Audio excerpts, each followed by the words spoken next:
Dick Cheney, one of the most powerful and polarizing vice presidents in U.S. history, has died. George W. Bush's vice president died yesterday from complications of pneumonia and cardiac and vascular disease. Cheney also served under Bush's father, leading the armed forces as defense chief during the Persian Gulf War under President George H.W. Bush, before returning to public life under his son. During his time as vice president, Cheney was known as being a leading advocate for the invasion of Iraq. He also dealt with health issues throughout his life, surviving 5 heart attacks. He was 84 years old. The former vice president made many visits to West Michigan and served as chief of staff for President Gerald R. Ford early in his career. News 8's Kyle Mitchell is in studio now with the legacy that he leaves behind. Kyle?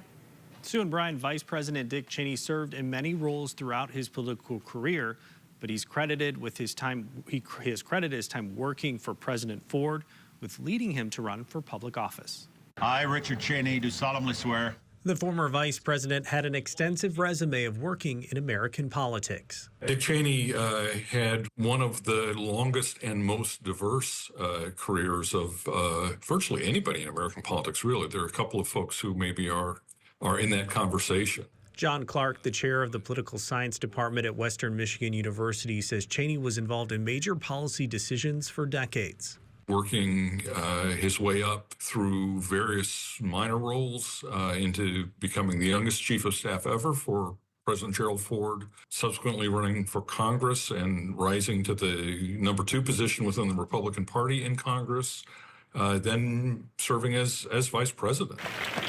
One of Cheney's visits to West Michigan was in 2016 for rededication of the Ford Presidential Museum following a renovation project. We had a great leader in Jerry Ford. He was willing to make tough decisions, some of which cost him dearly politically, but he did it because it was the right thing to do. He credited much of his decision to return to Wyoming and run for Congress from his time working in the Ford administration. Fundamentally changed my life after I worked for him while he was president. Then I went back home to Wyoming and ran for Congress. He was the inspiration for that. Clark says Cheney advocated for advancing the power of the presidency while working in the executive branch. After he left office, he became a vocal critic of President Donald Trump's rise in the Republican Party. There's a lot of inconsistency in the Cheney career, and yet there's also a lot of consistency. And I think he would argue that he was remarkably consistent.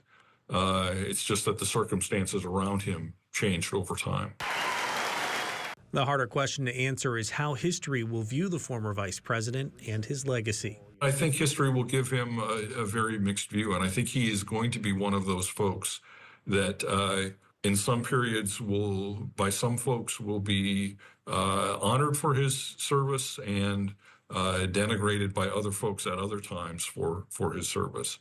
And I think part of that is because he did it for so long and at such a high level. Funeral information for Dick Cheney has not been announced. Sue, Brian.